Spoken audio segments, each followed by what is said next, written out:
Welcome to easy learning 700। ये MGT602 entrepreneurship की short lecture series का 23 लेक्चर है और मिड टर्म के बाद ये पहला लेक्चर है। और इसके अंदर भी आपको सिर्फ मेन पॉइंट्स करवाए जाएंगे और आप ये स्लाइड भी डाउनलोड कर सकते हैं। ये स्लाइड भी अपलोड कर दी जाएगी। तो इस लेक्चर का टाइटल है creating and starting the venture और कंटिन्यूड है ये। सबसे पहले है मार्केटिंग प्लान। अब मार्केटिंग जो है मोस्ट सेंसिटिव एरिया होता है बिजनेस प्लान का, और जो मार्केटिंग प्लान होता है ये ओवरऑल बिजनेस प्लान का भी हिस्सा हो सकता है। सॉलिड मार्केटिंग स्ट्रेटेजी जो है वो फाउंडेशन होती है, यानी कि बुनियाद होती है एक वेल रिटन मार्केटिंग प्लान की, ताकि गोल्स को अचीव किया जा सके।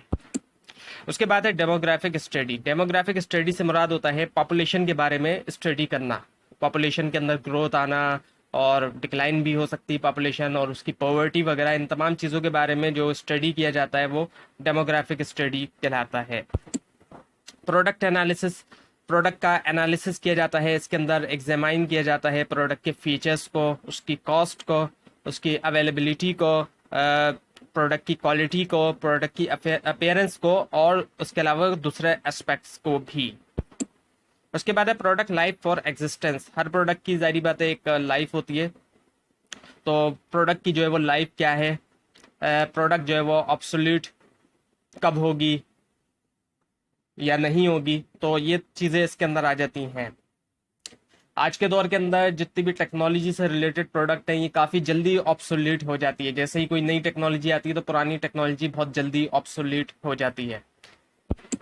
उसके बाद है फिर avoiding marketing myopia. Marketing myopia जो होता है उसको अवॉइड करना चाहिए।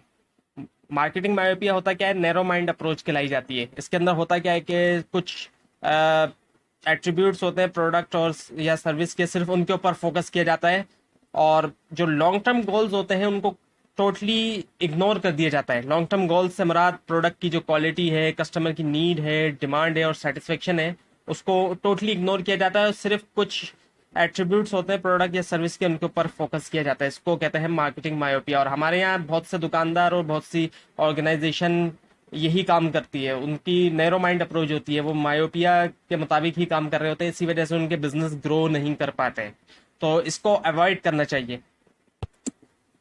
उसके बाद है ऑर्गेनाइजेशनल प्लान। अब ऑर्गेनाइजेशनल प्लान जो है ये एक हिस्सा होता है बिजनेस प्लान का, और इसके अंदर डिटेल इंफॉर्मेशन होती है कि किसके पास कौन क्या अथॉरिटी है और एंटरप्राइज के अंदर, ऑर्गेनाइजेशन के अंदर, and how each member of the enterprise deal with other. किस तरीके से जो मेंबर्स हैं एंटरप्राइज के वो डील करेंगे, करते हैं या करना चाहिए उन्हें दूसरों के साथ, जब वो एग्जीक्यूट कर रहे होते हैं मैनेजेरियल फंक्शंस को।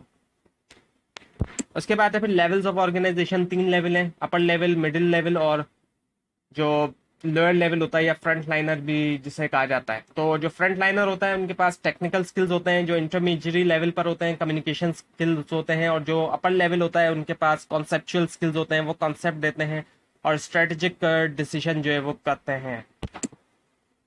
उसके बाद है फिर असेसमेंट ऑफ रिस्क, यानी कि रिस्क को असेस करना, कितने चांसेस है फेलियर के। ये जो एक ओवरऑल प्रोसेस है या मेथड है जहाँ पे आइडेंटिफाई किया जाता है हजार्ड्स को, रिस्क फैक्टर को, उनको आइडेंटिफाई किया जाता है, क्योंकि उनके अंदर पोटेंशियल होता है कि वो हार्म कर सकते हैं, नुकसान पहुंचा सकते हैं। तो इसीलिए जितने भी रिस्क फैक्टर्स वगैरह होते हैं उनको आइडेंटिफाई किया जाता है। So now the entrepreneur versus venture capitalist.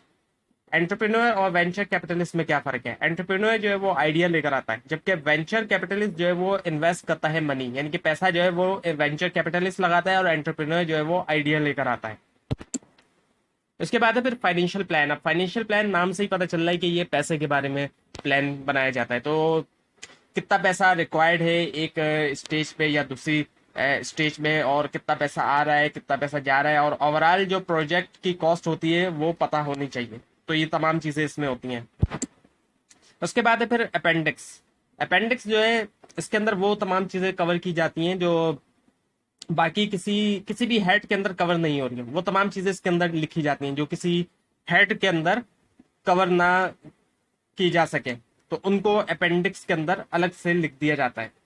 उन तमाम चीजों को अपेंडिक्स के अंदर शामिल किया जाता है जो अलग से किसी हेड के अंदर शामिल ना हो सके, किसी भी हेड में शामिल नहीं होगी जो चीज़, तो वो अपेंडिक्स के अंदर लिखी जाएगी।